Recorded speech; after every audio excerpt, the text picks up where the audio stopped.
Well, thank you very much. I just said to Mike, this is fantastic. I didn't think we were going to see this coming for a while. Congratulations. This is a very, very important thing. Thank you very much, everybody. This is a very important thing we're going to be discussing. Please sit down. Thank you very much. This is good news indeed. People said it couldn't be done. You got it done. I just have to sign, right? That's very good. This is really something. And it has to do with the California Auto Regulation, CRA.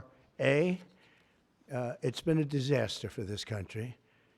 And I want to thank everybody for being here. We officially rescue the U.S. auto industry from destruction by terminating the California electric vehicle mandate once and for all.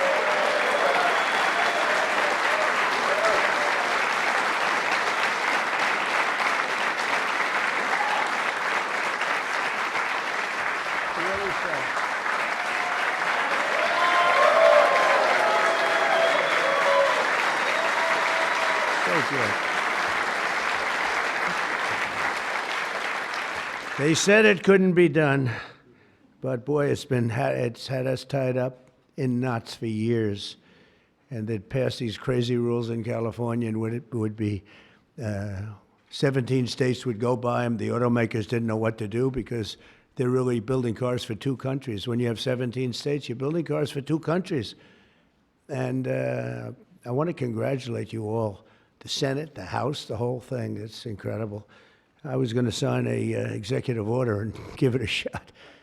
But the one good thing with this, number one, it holds up forever. And number two, unless somebody votes it out, they'll never do that. And it's just so much better, huh? It's so much better. That's so great. Very proud of you. We're joined today by the great Speaker of the House. I think he's going to go down as a great Speaker of the House, too. I may be wrong.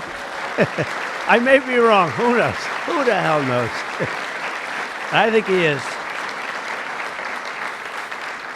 And he's doing something, the only thing I would say is more important than this one, and I'll tell you what, it's almost close. That's how big this is today. But the great, big, beautiful, I added the word great, you know, I used the word. The great, big, beautiful bill. It's going to be one of the most, I said it this morning to a group, I think it's the most important, one of the most important pieces of legislation ever signed, ever approved. So it's going to be something very special. Thank you very much. Speaker of the House, Mike Johnson, thank you. Secretary Sean Duffy, and they had a problem in India today, and you're on that. Sean's doing a tremendous job.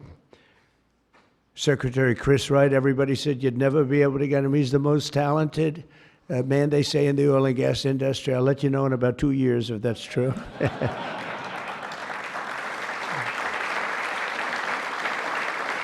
Well, Doug Burgum, you know, I wanted Doug Burgum to head up energy because he was so successful in North Dakota. He's governor. And he said, sir, there's one person who's much better than me.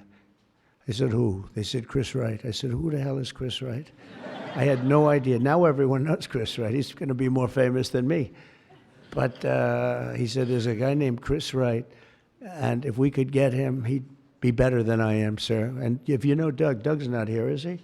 If you knew Doug, he's always working someplace. But if you knew Doug, you'd know that he doesn't say that often. And he did. And Chris, you're doing great. But I don't like the oil prices have gone up just a little bit over the last few days. I was going to call it just really start screaming at you. Are we okay? Nothing wrong, right? It's going to keep going down a little bit, right? Because we have inflation under control perfectly. You probably saw the records. Everyone's on television saying, what's going on here? Trump has proven to be right. You know, all of these things. We've taken in $88 billion in tariffs in 2 months. $88 billion with no inflation. And if we're smart, there won't be. Now, we'd like to get this guy to lower interest rates because, you know, if he doesn't, we have to pay. We have a lot of short-term debt.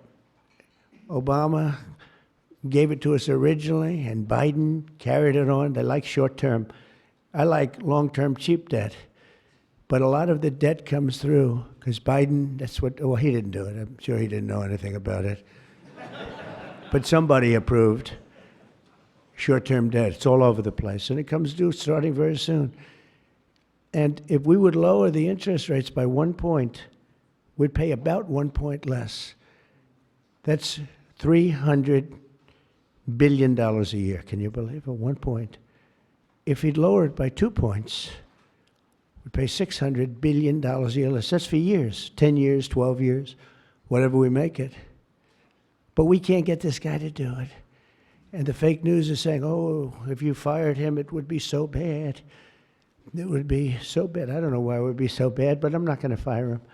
I just want him to, we call him Too Late, right? Too Late is his nick, like Too Tall Jones. He was too tall, T-O-O. And I just say this because we want to get rid of inflation, and we have. But we're going to be paying more for debt. And all he has to do is lower it. Europe's done 10 lowerings. We've done none. And nobody understands it. Actually, today when the numbers came out, they were so good. You saw yesterday's numbers, incredible. No inflation. Today's numbers.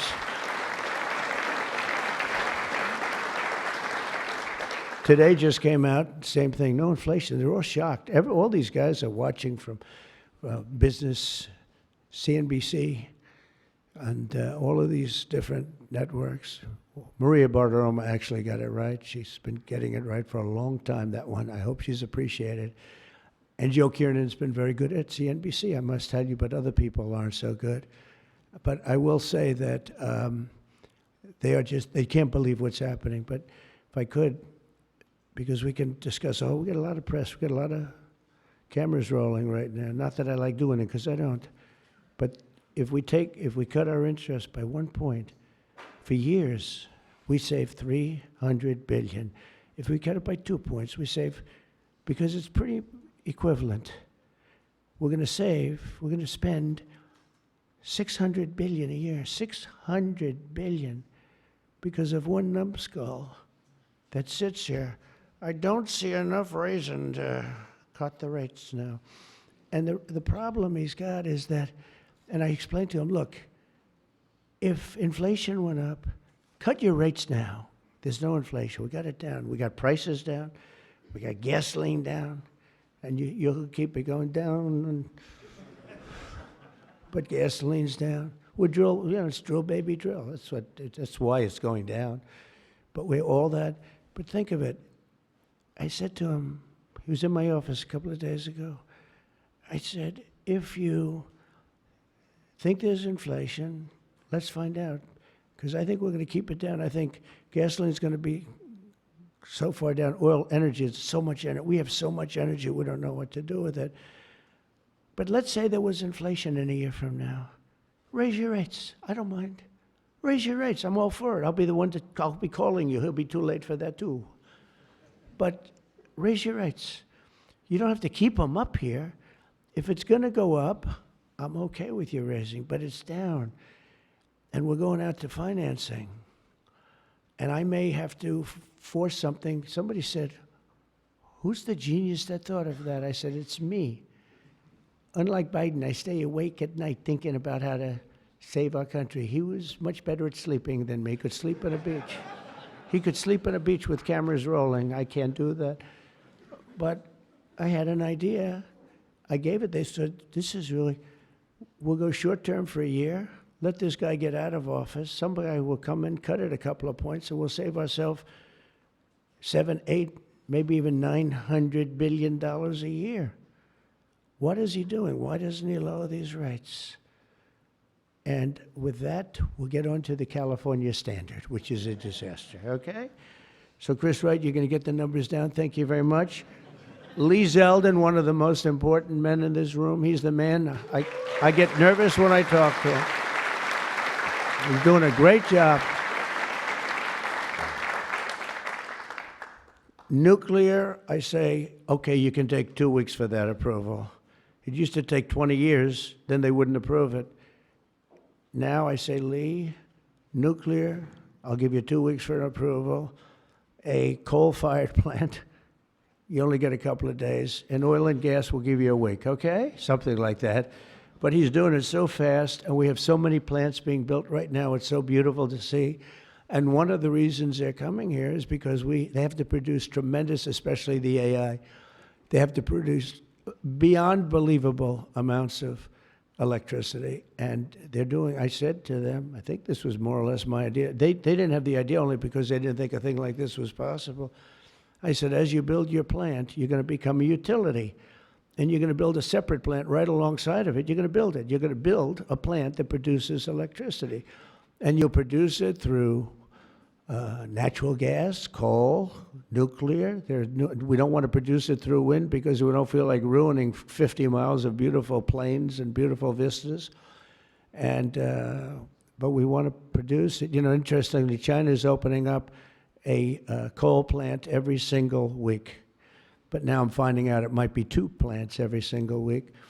And, you know, usually that's a good gauge. If they're using coal, I guess we're supposed to use coal. And, you know, we went to a coal standard. And not that you have to use coal. You're going to use whatever's best. I want to introduce also Senate Majority Whip John Barrasso, who's a tremendous guy, doctor. Okay?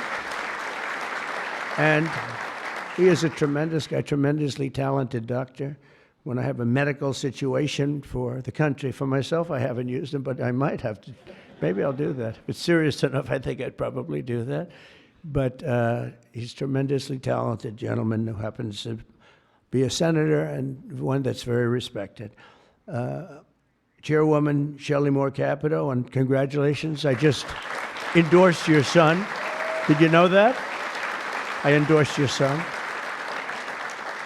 I endorsed your son, who's running in West Virginia, and he's great. In fact, he's all Trump all the time. I think much more so than you, actually. If you want. You were his largest impediment. No, I'm only kidding. He's all Trump all the time, and he's going to win big, and so congratulate him. Okay, he's really been fantastic. So many people have told me. Thank you.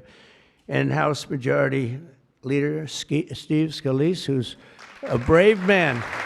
He went through hell. Steve went through hell. And we have a lot of other people here that I won't be able to because I don't have your name down, and I'm looking, and I see people's names. I'll do a couple of you, but thanks as well to Mark Wayne Mullen, Senator.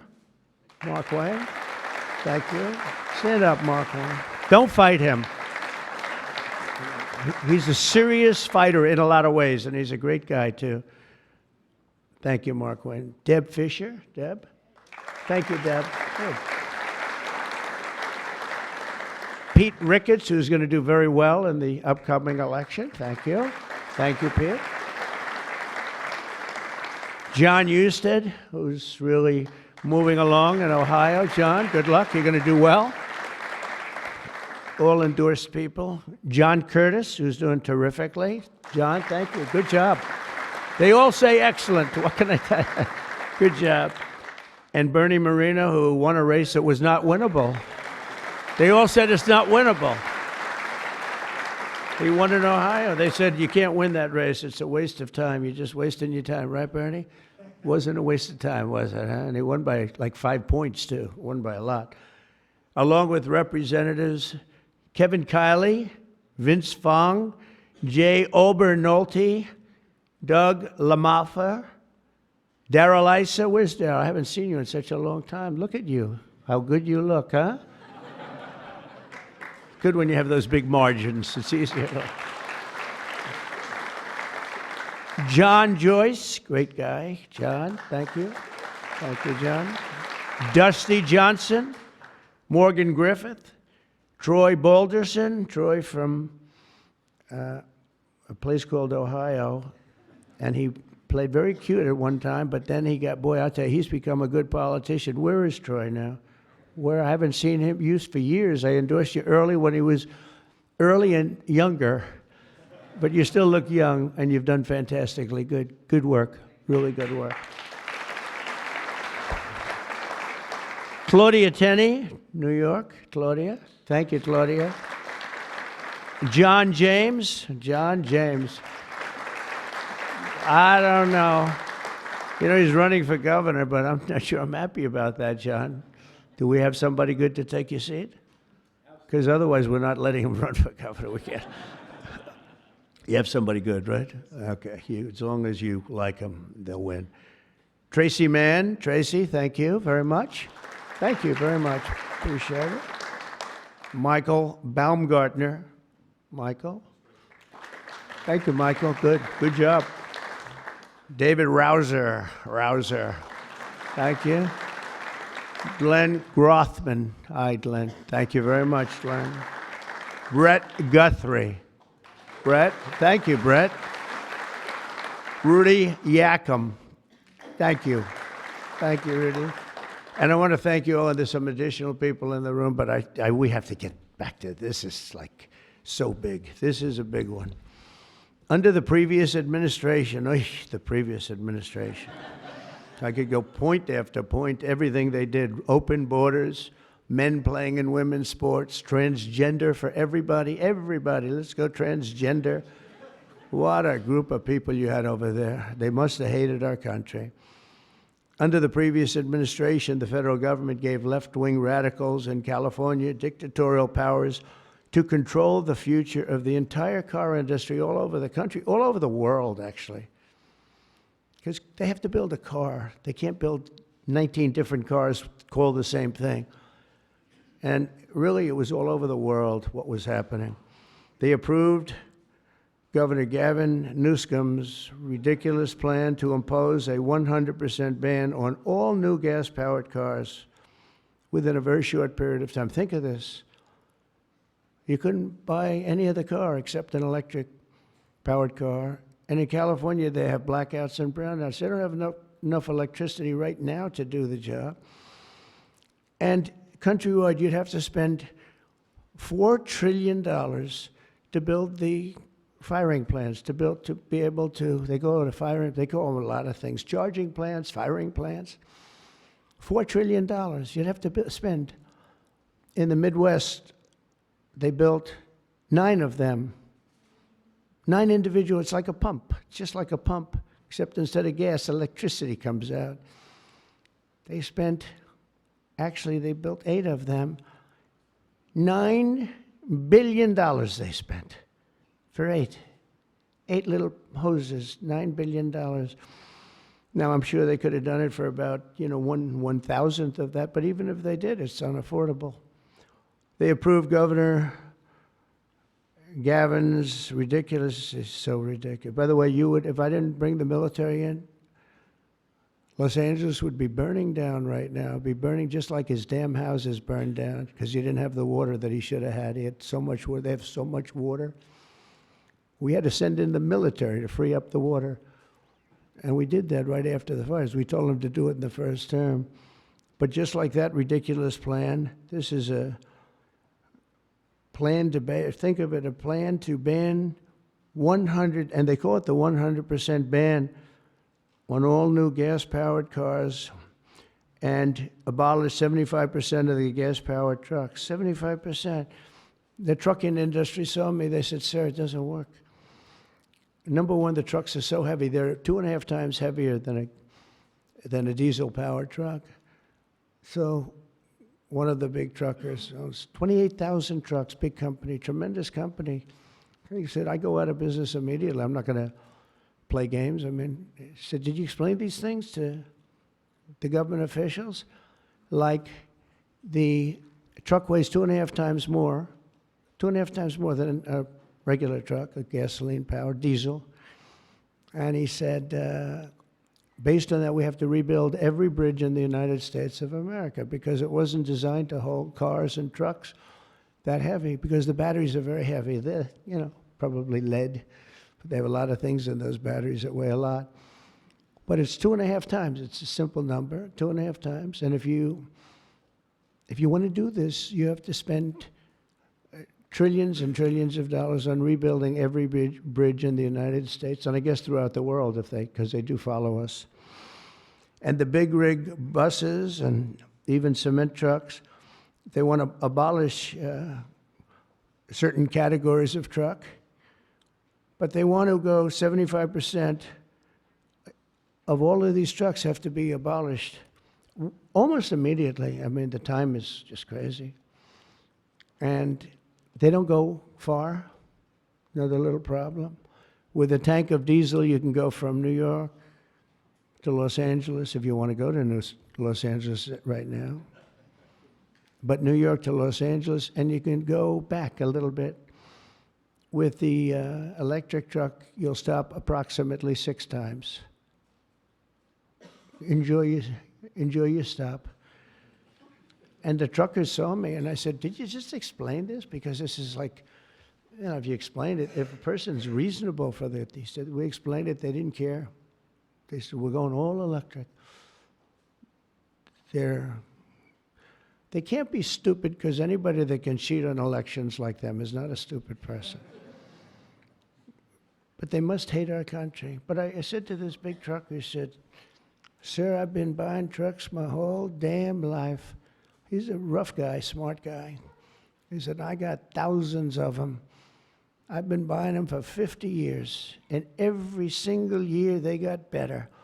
They got more efficient, they got bigger, they got stronger. I build apartments in my trucks now for the drivers. I said, what's an apartment? That's on the cab, they put this in. And sir, I know you like luxury, but you wouldn't mind living in one of these. I said, maybe I would, maybe I wouldn't. I mean, it doesn't sound too appealing, but I said, so what's the problem? He said, so I noticed one thing. For 50 years, every single year, one thing happened. They got better. They got stronger. They got more efficient. They got faster. They could carry any load. If we went to this standard, we'd go back beyond 50 years. They wouldn't go as far as a truck from 50 years ago. It would be too heavy and have all the other problems. He said, we'd be going backwards. We'd be taking a trucking industry, would be starting all over, but actually it would be worse because it was better 50 years ago than. So I said, what are you going to do if I don't win this election? This was before the election. He said, you don't win the election, I'm going to close up my business because I'm not going to lose he said, I'm not going to lose my ass. I know exactly what's going to happen. It's going to be a catastrophe. It's the craziest thing I've ever heard. They're making you buy stuff that doesn't work. It's no good. It doesn't work. And I'm all for electric. If you want to buy electric, you can buy electric. Cars are great. If you buy the right ones, cars are great. And you should be given the option, buy the electric car, buy a gasoline-powered car, buy a hybrid. Probably not hydrogen, because hydrogen has a tendency that when it blows up, you're gonzo. It's over. They find you 75 yards down the road, you know. Where is he? Well, I think that's him, but I'm not sure. So, you know, they said, we think we can solve the problem. I said, that's not good enough when they think. No, it sounds like it's quite severe. If it doesn't work, Steve, it'll work most of the time, but if it doesn't, it's over. It'll make your accident look like peanuts compared. You wouldn't be around, I'll tell you, because it's pretty bad. But some people like it. I don't know. Let's see what happens. But I would say it's off to a bad start. But because of the size of California's population and the fact that 17 other states follow California, that's the problem. 17 other states follow California. They have the most ridiculous laws I've ever seen for a lot of things. This is just cars, and trucks and all. They have a lot of them for other things. But it's called the California Car Standards. And this horrible scheme would effectively abolish the internal combustion engine, which most people prefer. Like so far, I'd say about 90%. In fact, General Motors announced yesterday they're going to spend about $6 billion because of tariffs, and maybe because of my election on November 5th. But because of tariffs, I think, more than anything. They're all coming back. They're coming back from other countries that took them 25, 30 years ago. They're all coming back. We have now almost $15 trillion. They had almost nothing last year, and the year before, they've very, very little. Nobody wanted to be back here. Nobody wanted to come to our country anymore because we were like stupid people. We looked like stupid people. We were laughed at all over the world. Now we're not laughed at anymore, I can tell you that. But they wanted to shatter our domestic supply chains and literally grind civilization to a halt. We would have gone so far back. It's hard to believe, actually. Hard to believe when you don't have enough electricity to give a person a little air conditioning in the summer, and now they want you to take electricity and fire up all these cars. But we're not going to let that happen. Meanwhile, all of the auto jobs would be shipped to China because they're very strong on electric. And it lives off an estimated 200,000 American auto workers would be destroyed. It's one of the reasons I did so well with the United Auto Workers. And now I'm really doing well with them. I did phenomenally with them. No Republican ever got any numbers like I got. And the Teamsters, too. Sean O'Brien, the head of the Teamsters, these guys, they like Trump because I produce jobs. They know that. Everybody knew that, the auto workers knew better than anybody how good the tariffs were. And the head of the auto breakers, I don't know him at all, but he didn't like me at all. Now he's going around saying, this guy's unbelievable. He was very nice to me the last few months. During the campaign, no, but if I've proven, I've proven it. I've done what I said I was going to do, and we've brought back tremendous numbers of jobs. And you're having auto plants built all over the country, all over. There's never seen anything like that. They're leaving from Mexico. They're leaving from Canada. They're leaving from other parts of the world. If they want a Mercedes-Benz, you're going to have it made here. It's okay to have a Mercedes, but they're going to make it here. Otherwise, they're going to pay a very big tariff. They already are. That's one of the reasons we have $88 billion. It's a lot of money. But that's peanuts compared to what we're going to be making in another few months. They haven't even kicked in yet. But we're not going to let any of these bad things happen, these stupid projections that I've been reading about for the last 6 months. I think these people are either corrupt or really dumb. And they're supposed to be economists. In the campaign, I promised to end this disaster, and today our Republican majorities in Congress have delivered. And I don't know, I can't imagine. It's so obvious. It's so good. Did we get any Democrat votes? Did we get one? Two? Who? 35. Yes, sir. I think that's great.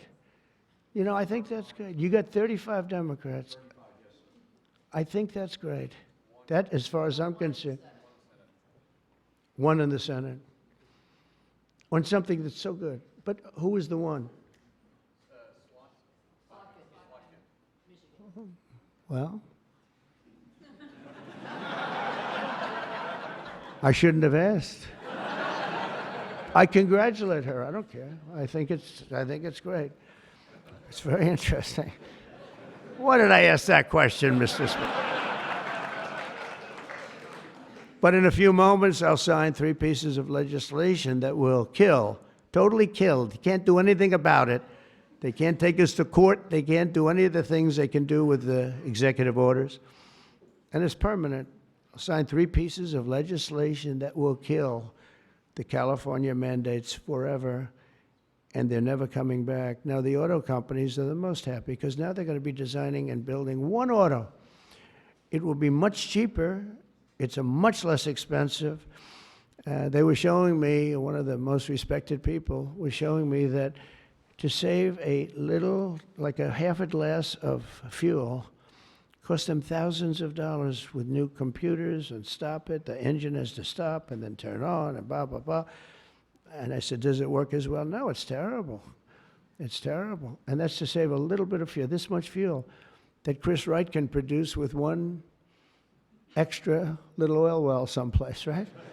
One little, a small one, a very small one. But think of it. Your cars are going to cost you $3,000, $4,000 less, and you're going to have what you want. And again, you can get any car you want. You can get electric. A lot of people love the electric. They like Tesla. So do I, in all fairness. I like Tesla. And I like others too. But I also like combustion engines. And there are reasons for a lot of things. When I was in Iowa, we had an unbelievable victory, if you remember. Remember? That was nice. You won by like so much. Nobody even talked about anything else, but that was a great victory. But it was unbelievably cold that night, and I was going to watch my victory in the area where I was going to make a speech, and the whole place was littered with cars. I said, what happened? They were electric cars, and they don't work in cold.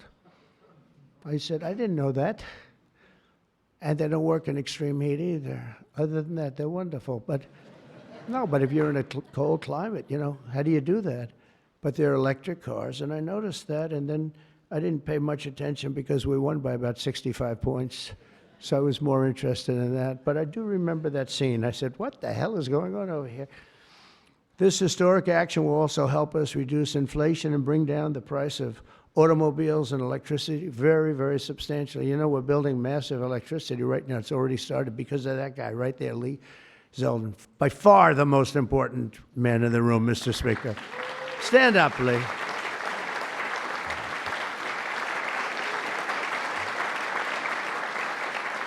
He blows you guys away, John. He blows the politicians away. I'm sorry right now. He's a great politician. He almost won for governor in New York, which is just missed by a few points. And that was another race that was not winnable, but you almost got it. But I think what you're doing now is even bigger if you want to know the truth. I think it's actually more important if you can believe that. Under the previous regime, car prices skyrocketed as a direct result of the mandates. These mandates, this nonsense that you had to do. And they had so many other rules and regulations that the car companies who are here today appreciate that. And Susie Wiles is here today. Stand up, Susie. Most incredible woman.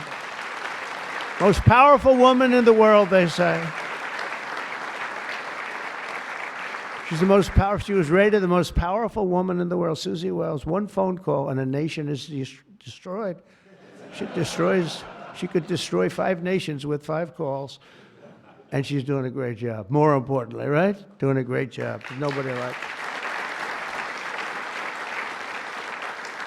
Energy prices would likewise soar as the radical left forced more electric vehicles onto the grid while blocking approvals for new power plants. They want to block the approvals. They want you to have a car with electric, but they block the production of the juice that runs the cars, and all of them, all forms of cars. It's just the craziest thing. We're in a different sphere now. We're in a whole different planet right now. The result would be rolling blackouts and a collapse of our power systems. We'd have a total collapse. You couldn't do it. You couldn't even do it. Think of it, they're forcing you to do something, and they want you to do boats also. I assume boats are being covered by this, and boats, they want you to go all electric, and the batteries are so heavy, the damn boat practically doesn't float. I used to have a lot of fun talking about that one on the tours. We'd talk about it. And I said, what would happen if the boat sank? Because we went to North Carolina, South Carolina. We visited boat factories. Unbelievable guys. And they said, sir, we have one problem. They're forcing us to go electric for the boat. I said, how's it going to work? The boat will not float, sir.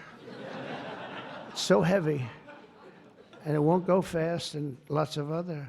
And I did ask him a question, because I have a lot of background. My uncle was a big shot at MIT, the smartest guy. He never had a smarter guy, and I guess I have a little of that. My first question was, what would happen if the boat sank? Do you get electrocuted? Remember I said that?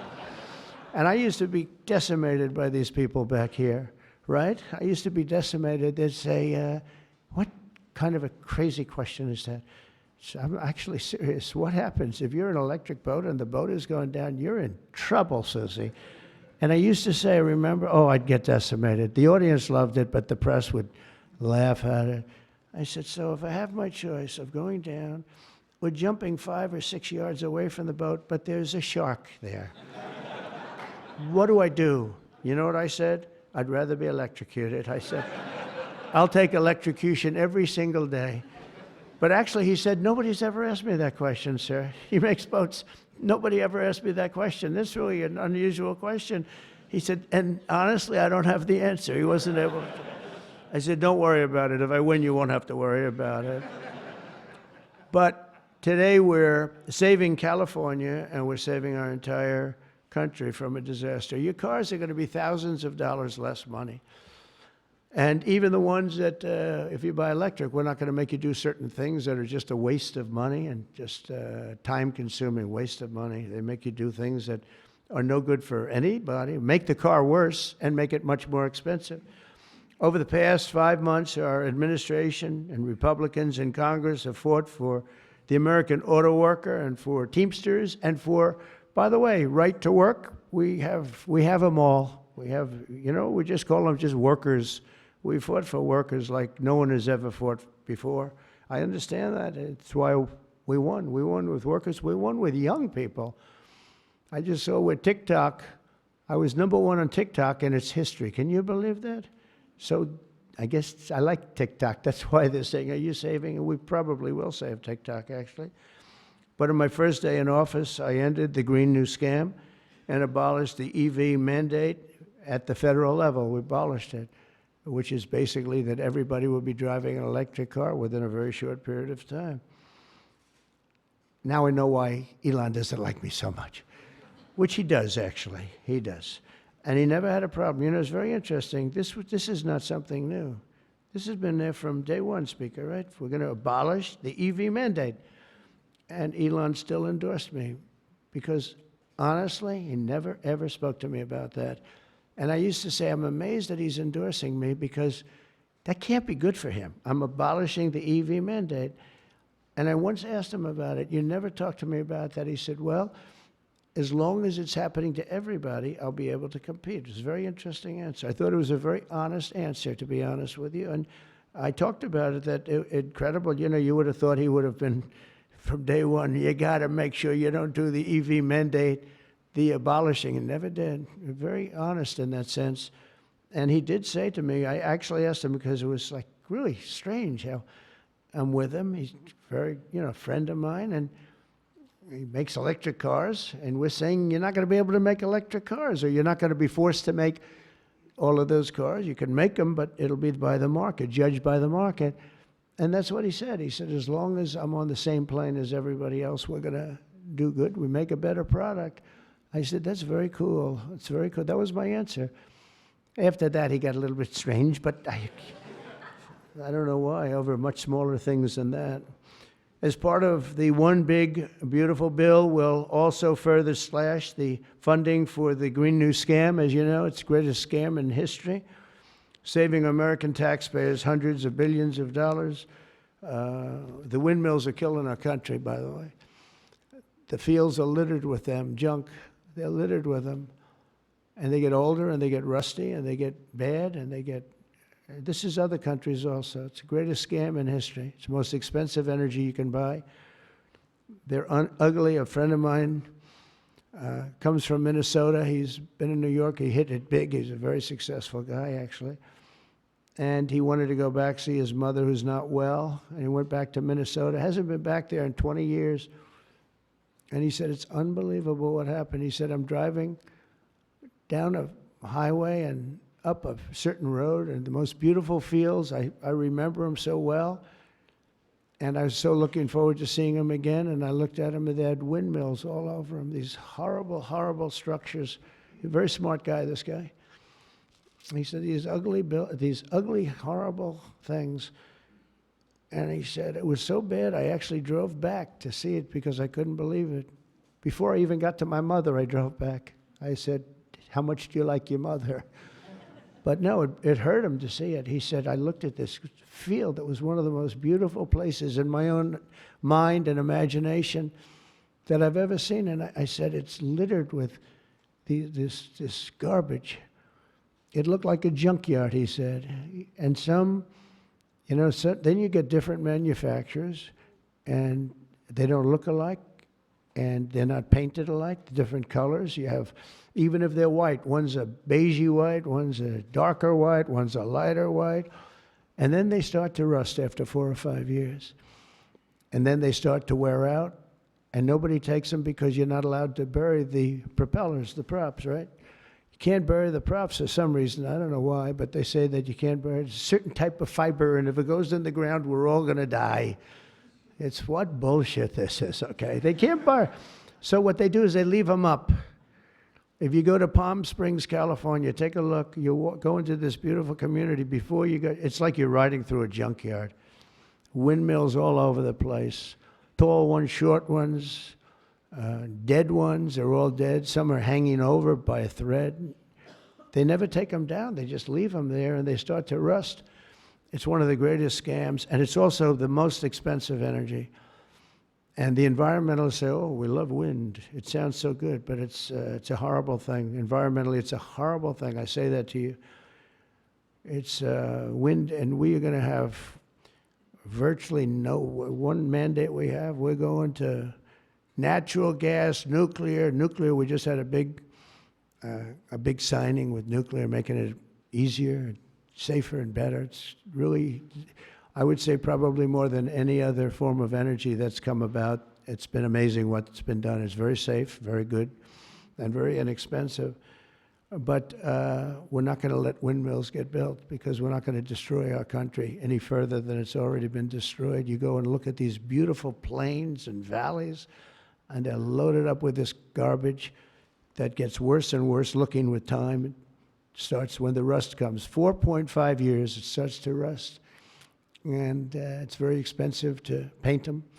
So they don't paint them, and they're horrible. What's happened is horrible. So we're not going to approve windmills unless something happens that's an emergency. I guess it could happen, but we're not doing any of them. I hope the Senate will soon pass a bill the House can quickly approve and get to my desk by the 4th of July. We'll have this done. And to further defend our auto workers, I imposed a 25% tariff on all foreign automobiles. Investment in American auto manufacturing is surging because of it. They have Mercedes all over. They pay 25% if they don't make the car in the United States. And because of that, and this could have been done long before Trump, this could have been done by any one of the presidents. I did it with China. The reason you don't have Chinese cars here is because I imposed it my last term. I actually asked the question. I said, do we have any Chinese cars here? No. Why? Because you imposed a 25 or 27.5% tariff on Chinese cars. So they're not coming here, but they are going to Europe all over the place. But I love China. We just made a deal, and I respect President Xi a lot.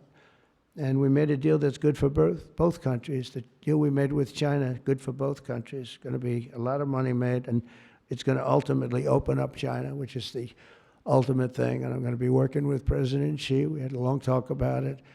And that's going to be good for China. It's going to be good for us. But we're going to be opening up China. That's bigger than what we signed. And I think had we not signed it, that wouldn't be happening. It's going to happen. It's going to happen fairly soon. But to further defend our auto workers, I imposed this 25% tariff on all foreign automobiles and investment in American manufacturing and auto manufacturing. All manufacturing is surging. And I might go up with that tariff in the not-too-distant future. The higher you go, the more likely it is they build a plant here.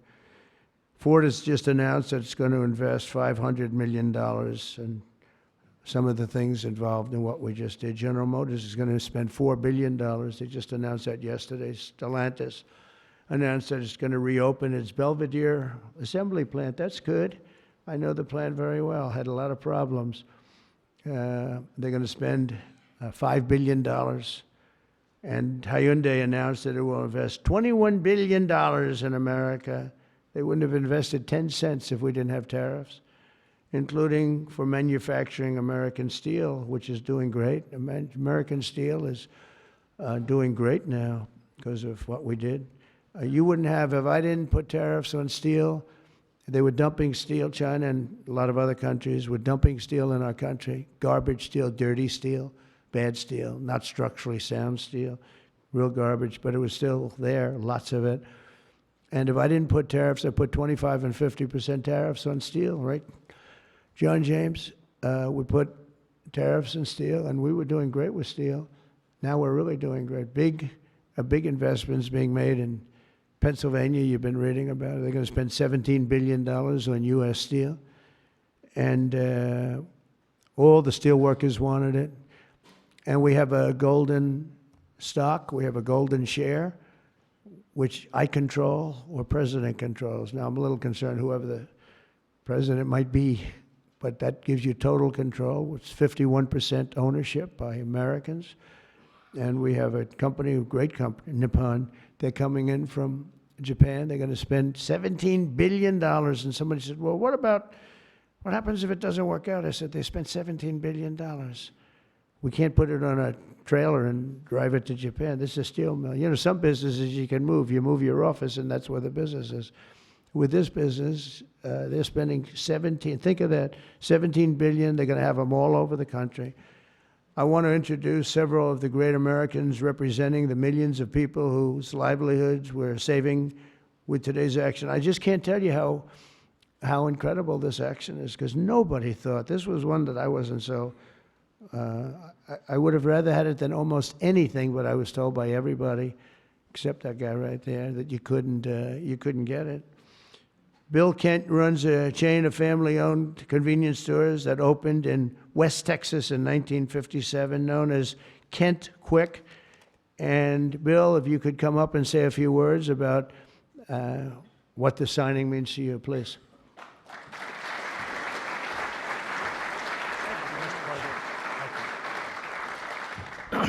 Wow, you're probably wondering why I've called you all here today, right?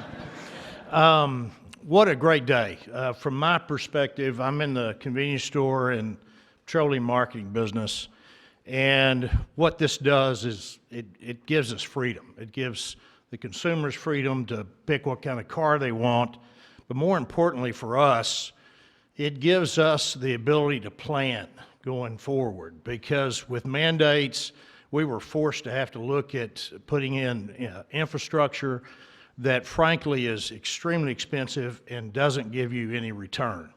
So this allows us, it's going to free me up and our companies up to invest in what people want, in the cars they want, and it's a great day. So, Mr. President, Congress, thank you, Steve, everybody, thank you so much. Thank you.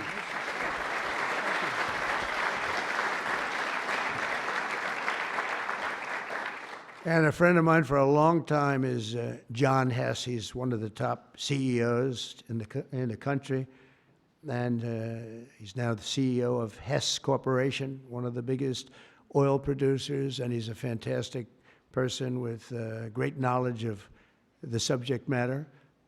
Can you say a few words, John? I see you in the audience. Come on, thanks.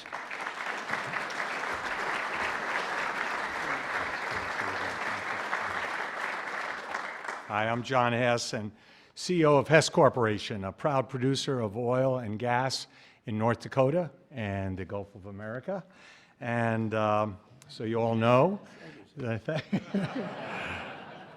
I was born in New Jersey, grew up in New York, and my father started our company by driving a secondhand oil truck. So, Mr. President, it's an honor to be before you today, and thank you for that. Mr. President, during your campaign, you made a commitment to the American people to repeal unworkable and costly mandates for cars and trucks and let the consumer choose what type of vehicle they drive.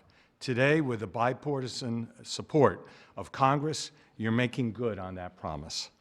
I'd like to recognize Speaker Johnson, Leader Thune, other members of Congress whose tireless efforts were critical to the outcome we're celebrating today. And a special thank you to Senator Capito for her leadership.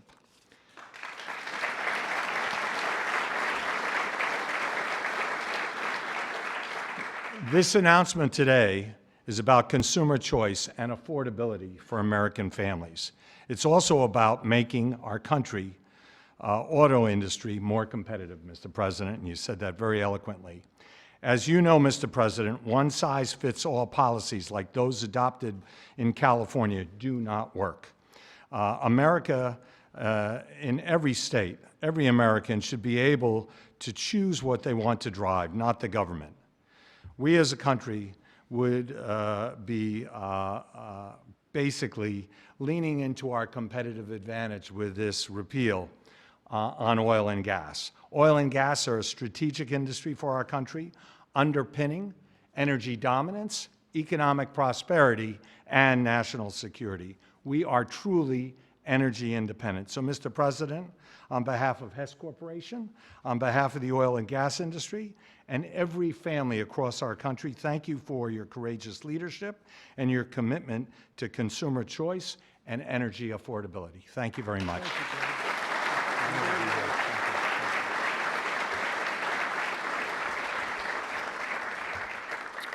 very respected guy. The California EV mandates would also have devastated our nation's incredible truck drivers and the trucking industry, and I gave you a little bit of a rundown on that. But a diesel-powered semi-truck can drive from Reno, Nevada, I'll give you some other locations, Nevada to Los Angeles, California, and back on a single tank of diesel oil, diesel fuel, but the same exact journey would require an electric truck driver to stop also 6 times at recharging stations, adding an estimated 9 hours to the trip. I don't know too much about the trucking industry, but this is not sounding good. Here to discuss a little bit about the trucking industry, Gina Jones. And Gina, a real expert on trucks, I can tell you that. She's going to come up and tell us about trucks. Thank you, Gina. Thank you, Dad. Thank you, Mr. Thank President. you very much. And thank you, members and Congress. The trucking industry has America's back, and we are grateful that a president and the administration that have our back too.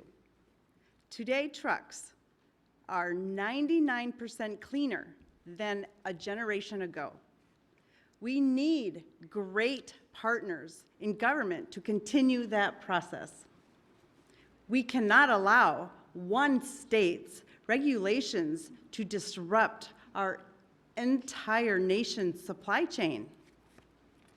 Allowing California to do so would have negativity impacted the hundreds and thousands of truck drivers who deliver critical goods across the country each and every day.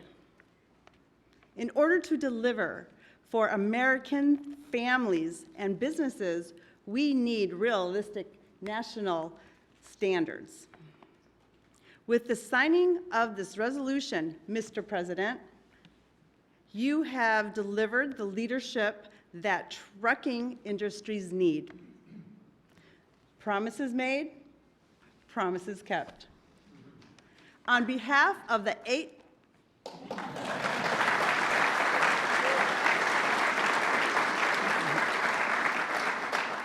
On behalf of the 8.5 million Americans who work throughout the trucking industry, I thank you. Thank you very much. Thank you very much. Great job. So just to wrap it up, I say under the Trump administration, we will restore the full strength, might, and glory of the American auto and trucking industry. We'll protect our truck drivers, auto workers, small business people, and manufacturers all over our country, and actually all over the world, and that's okay too. They'll be doing a product that works, a product that's much more efficient, that's better, it's much better, less expensive, and we'll put affordable energy and affordable car ownership back on the center of the American dream as we make America great again, and that's what's happening. We're making America great. You know, when I went over to Saudi Arabia, Qatar, UAE, just a couple of weeks ago, the leaders of those countries, and they're very smart people, they said, you know, you've made in a short period of time America the hottest nation in the world. It's the hottest, you're the only one we talk about now. And 6 months ago, it was a laughingstock. They said that to me, those words, it was a laughingstock, and it was an absolute laughingstock. We've got the hottest nation right now in the whole world, and the numbers are reflecting it too. So I just think it's great. And what I'll do is I'll sign this, then we can take a couple of questions if you want. And we will be finished, and you're going to go off, and you're going to build the most beautiful automobiles for 20% less money. And I want to thank you, man. You have done some job. Thank you, Mike. Thank you, everybody. You guys want to come up here? Beyond it?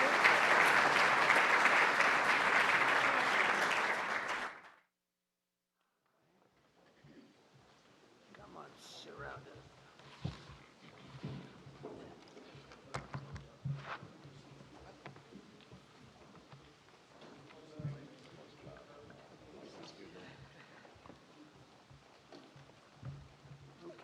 to sign 3 bills that do everything I just said. No auto pens allowed. That's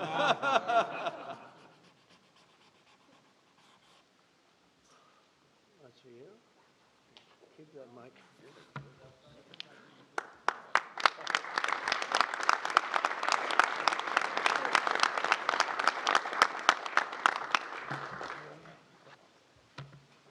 You know, that pen was so good, give it back to me. I'll take it. That was a good one. No, I'll That's a great sign one. all 3 of them, because Yeah. you never know what you get with the new one.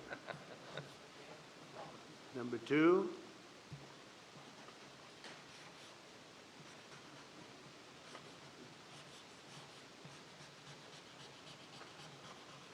Very steady hand. It's very important. Very steady.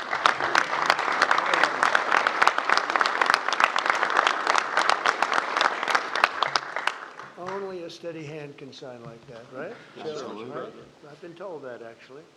And here's number 3, and it all goes into effect. Everything I said goes into effect. Lower prices, better cars, and choice. sense. You can say choice. We have choice for education, and you have choice for cars now, right? Common Right, sense is common right. sense. You're right. Common sense is right.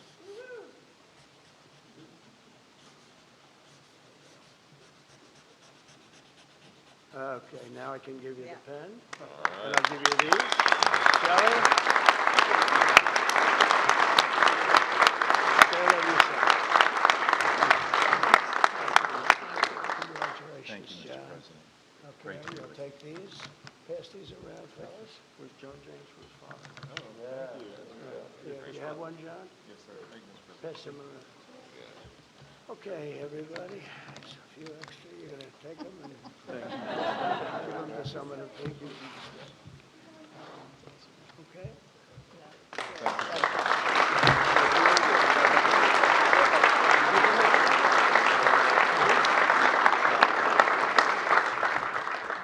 Go ahead, please.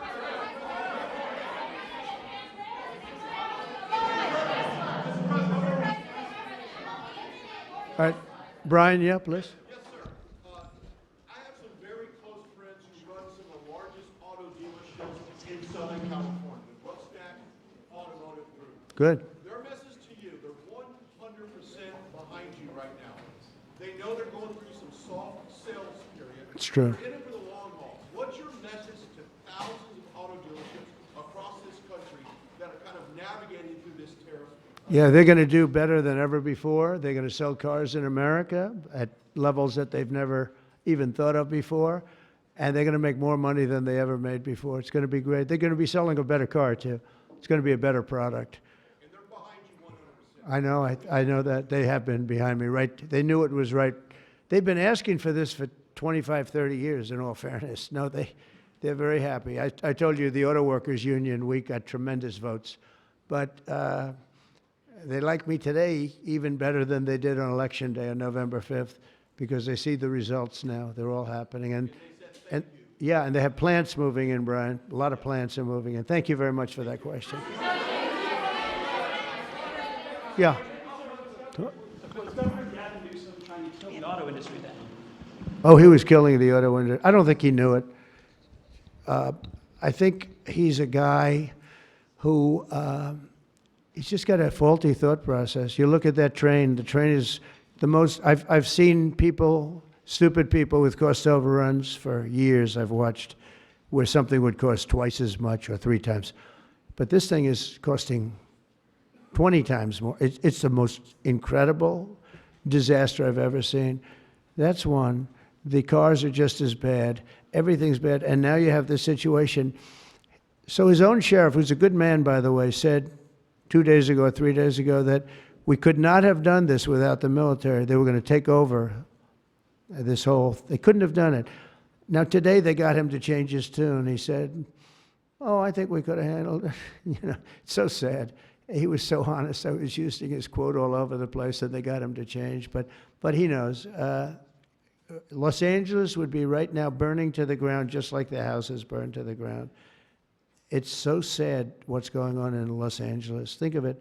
They had a fire that should have never had because they should have listened to me in the water. Eventually, we broke in and we had the water come down from the Pacific Northwest. I could show you pictures now with the half pipes, the big half pipes coming all the way down California. Water, so much water. They don't have any droughts. They don't have any. They have so much water. They sent it all out to the Pacific Ocean for 20 years. So ridiculous. And we got them to take it now. But what they do and what they're doing, this is a big problem.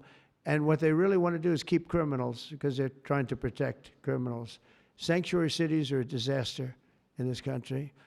And most of the voters don't want them. Politicians like them for whatever reason, but I think the politicians are wrong. That's why we won in such a convincing fashion. We won all 7 swing states. We won by millions of votes. We won 2,750 districts as opposed to 505. That's why when you look at the map, it's almost all red. It's got 2 little blue stripes on each side of it. It's almost all red. But now you have to... I always got along with Gavin. I like Gavin. I've liked him, always. He said I never called him. You know, they asked him a question on Fox, I guess. I never spoke to him. He doesn't remember the call. He doesn't remember. I never spoke. And then I produced a phone call. I had it. It took me about 2 minutes. I said, well, here's the call. It lasted 16 minutes and 4 seconds, and it was at 12:30 in the evening. I actually made a call, didn't pick up. I called him a second time, and he picked up. And I told him, I said, you have to get your ass in gear because you're going to have a problem there. And he would have. If we didn't bring the military in, you would have right now something. And I went through it because I follow the rules 100%. And I watched in Minnesota where you have the man who ran for vice president of the United States. Fortunately, he was a disaster. But he wouldn't call in the National Guard. And I eventually called in the National Guard, but it was seven days late. I said, I'll never do that again. I'm never going to, if I see problems brewing, if they're not going to do the problem, I'm not going to wait 2 weeks. Because that city, Minneapolis, burned down. If you remember the CNN anchor, he was standing there saying, yes, this is a peaceful rally. And behind him, the entire city was on fire. It looked like World War II. And I appreciate the question. Please. Thank you. First, the terrible, horrific plane crash in India today. You saw the images on TV. Your reaction to that first, and will you speak to Prime Minister Modi? The plane crash was terrible. I've already told them anything we can do. It's a big country, a strong country. They'll handle it, I'm sure. But I let them know that anything we can do, we'll be over there immediately. But it was a horrific crash. It looks like most are gone. They actually maybe have a couple survivors, which is just heard. But that was a horrible crash. Nobody knows. Nobody has any idea what it might be. I gave him a couple of pointers. I said, maybe you'll look at this or that. You know, we saw the plane. It looked like it was flying pretty well. It didn't look like there was an explosion. It just looked like the engines maybe lost power. But boy, that is a terrible crash. It's one of the worst in aviation history. Yeah, second. How confident are you, sir, that conflict with Iran can be avoided? Well, I'd love to avoid the conflict. Iran's going to have to negotiate a little bit tougher, meaning they're going to have to give us some things that they're not willing to give us right now. I'm the last person. I've kept us out of wars. We defeated ISIS completely, 100%, and I haven't had it's peace through strength. I believe in peace through strength. We're the greatest military in the world. I rebuilt the military, as you remember, for 4 years. I rebuilt the military, and then we gave a chunk of it away, but it was still peanuts. It was a lot, but it was peanuts compared to what we rebuilt. Gave it to Afghanistan, one of the most embarrassing moments in the history of our country with the whole withdrawal, the way they withdrew was very embarrassing. But we rebuilt the military. We have the greatest, strongest military. We defeated ISIS. We defeated ISIS.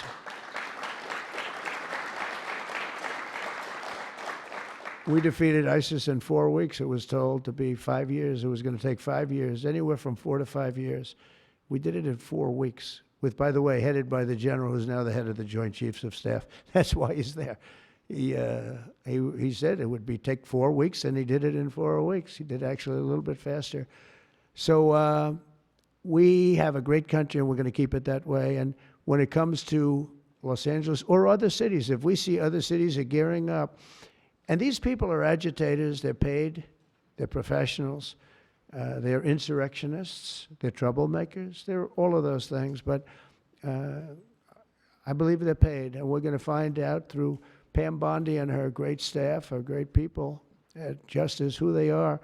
And Mike, I think you're doing some investigations in that in Congress, but we're going to find out who they are, because they're really, I think what they're doing is unbelievably illegal. Just one thing, so they took the bricks away from people. They're walking in with satchels of bricks. Now, why do you have bricks? You have bricks because you throw bricks. They're very potent. If they hit you, they kill you. And they took them away. The military took them away. They saw him, what the hell is this? The guy could hardly carry me. Many bricks. He's a strong guy, couldn't carry him. And they saw that, and they took him away. Then they found others with bricks. But they're ingenious. They also brought hammers along, very heavy hammers. And I saw them pounding the curb and pounding the sidewalk. And it was like a military operation. This guy's pounding strong, boom, big shots. And it was breaking up granite, the granite curbs. And the granite was breaking up, and the concrete was breaking up. And there was lines of people standing there, and they're handing him. And then he stopped handing them. They just went down and picked him up. It was so professional. I said, that's a professional organization. This is not like people at random. This guy's breaking up because they couldn't use the bricks. So who would think of this even? Did a lot of damage. A lot of curbs are broken. A lot of sidewalks broken. But I never saw that before. That's one I haven't seen. I thought I saw it all. And they have it on tape. And with that, people get killed. You know, they go to the bridges and they drop the concrete off the top of the bridge with a car coming along at 70 miles an hour, and the person dies. We had a lot of car problems. You saw that. They were all over the road. They were littered all over the road where the cars got stopped by concrete going through the front windshield. Now, these are bad people. If we didn't go, Los Angeles right now would be on fire. It would be a disaster. And we stopped it. And last night was very good. Nobody showed up. You know why they didn't show up? Because we were there. If it was just the police, because the police are great. I know those police, they're great, but they're told not to do anything. They're not allowed to act. Thank you.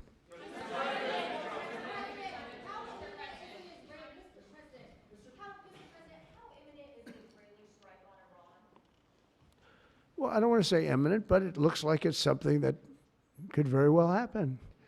Look, it's very simple, not complicated. Iran cannot have a nuclear weapon. Other than that, I want them to be successful. I want them to be tremendous. We'll help them be successful. We'll trade with them. We'll do whatever is necessary. You know, I stopped a war between India and Pakistan. And I stopped it with trade. Nobody, I don't think I've ever seen a story written about it, but it was pretty cool. They were getting ready. Pakistan was their turn to hit, and eventually they're going to go nuclear. And I stopped it. I called each. I respect each leader greatly. I know them. And I spoke to them, and I talked about trade. I said, but you're not trading with us if you're going to go to war, if you're going to start throwing nuclear weapons around. And I said it to both of them, and they were both unbelievable, actually. They understood it exactly. They stopped. I stopped that war with phone calls and trade. And India's here right now negotiating a trade deal, and Pakistan's coming, I think, next week. And I'm very proud of that. Nobody died. Nobody, the nuclear weapons, they each have very severe, very substantial numbers of nuclear weapons. And I think we should get some credit for that. You know, the whole Republican Party should, because that's their mindset. Please. Yes, ma'am. What?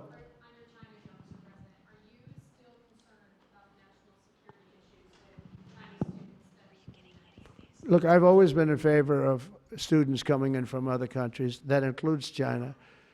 And we have 500,000 Chinese students coming in. I've always been in favor of it. Does it mean that you have to watch people? Yeah, you have to watch students, but you have to watch other people also. I've always been strongly in favor of it. I think it's a great thing. It's also, it's good for our schools. It's good for, I think it's good for our country. I'm also in favor of having them stay. I've been in favor of letting them stay. If you get educated for 4 years, you're willing to get educated for 4 years. I like people being able to stay. You know, they have some great students. You have some, yeah, These are Republicans clapping. You know, because a lot of Republicans don't like that idea. I happen to like it. I'm a real Republican, believe it or not. But I like the idea. They go 4 years. To me, that's almost like, you know, just buying your way in a very legitimate way.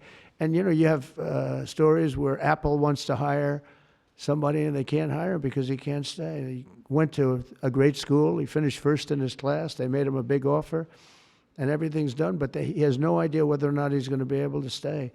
And I'm all for making sure that people like that can go to work for all of our great companies. And you know what they do? They go back to their country, and there are stories that are all over the place. They go back to their company, and they start a company just like they were going to start here. They end up starting it in China or India or someplace else, and now they're among the richest people in the world. They've got thousands and thousands of employees that make it great. This is happening all the time, because they're not allowed to stay. And I think we'll probably end up doing something about that, right? I think. Yeah, go ahead. Go ahead. You in the blue, please. Light blue. Thank you, Mr. President. How close are you to step back on between Ukraine and Russia? We see a very bad escalation. Are you going to leave it in the hands of the Europeans? I'm very close to the situation. I'm very disappointed in Russia. But I'm disappointed in Ukraine also, because I think deals could have been made. And, you know, we're losing 5,000, 6,000 people a week, soldiers mostly, but also people living in towns because they're getting hit by missiles again. How'd you like to live in a building and you think a missile has a good chance of hitting your building during the evening? It's horrible. Must be horrible to live like that.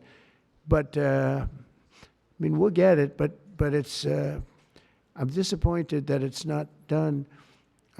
We did great with India and Pakistan. We did very good with Israel. I thought, look, October 7th was a disaster. People forget, you know, they like to forget. That was a horrible thing. But, you know, none of these things would have happened if I were president. If I were president, none of it would have happened. You wouldn't have the Israel problem. Iran was broke. They had no money. We had big sanctions on them. Biden immediately let them get rich, $300 billion they have right now. But they had no money for Hamas or Hezbollah. They had no money for anything.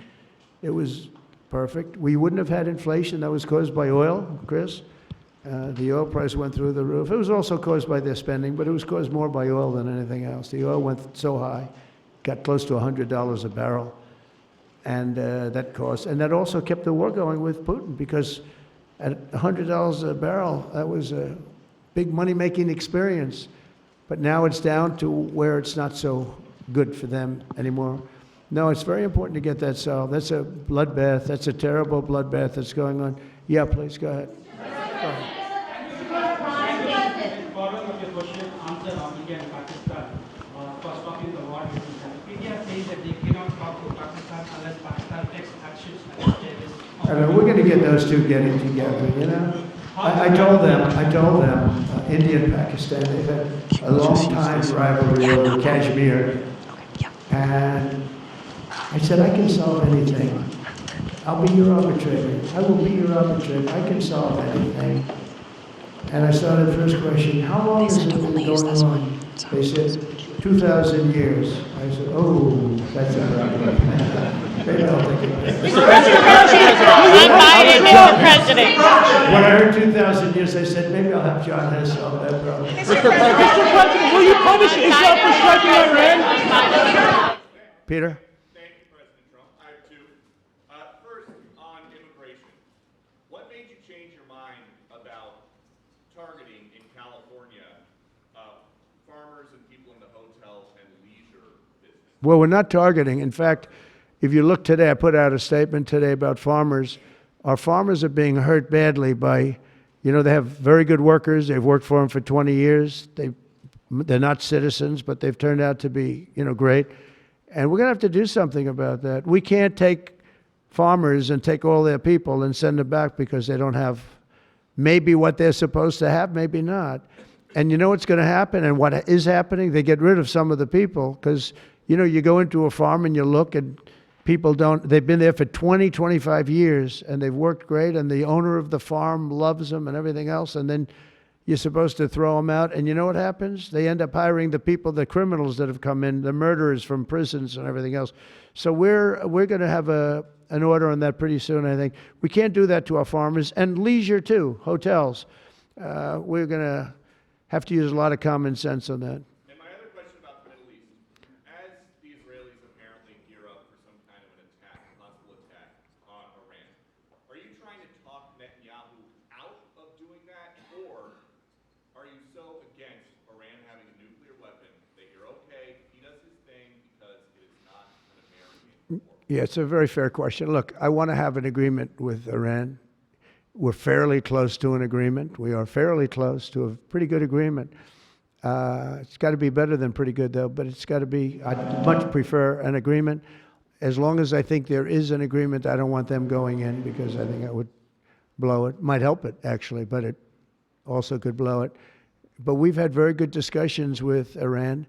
Whether or not we get there, I can't tell you, but it'll happen soon. I say this, Peter, very strongly. They can't have, whether it's going in or not going in, they can't have a nuclear weapon. I'd prefer the more friendly path. And can you tell us what the Israelis told you that made you start to evacuate the dependents of servicemen and women who are stationed in the Middle East? They didn't tell me anything, but I said, look, there's a chance of massive conflict. We have a lot of American people in this area, and I said, we got to tell them to get out because something could happen soon. And I don't want to be the one that didn't give any warning and missiles are flying into their buildings. It's possible. So I had to do it. You know, I had the choice. Do I do it or not? Doing it has its downside, but it also has its upside. Like, you're going to save a lot of lives if it should happen. Hopefully that doesn't happen. Right? Thank you.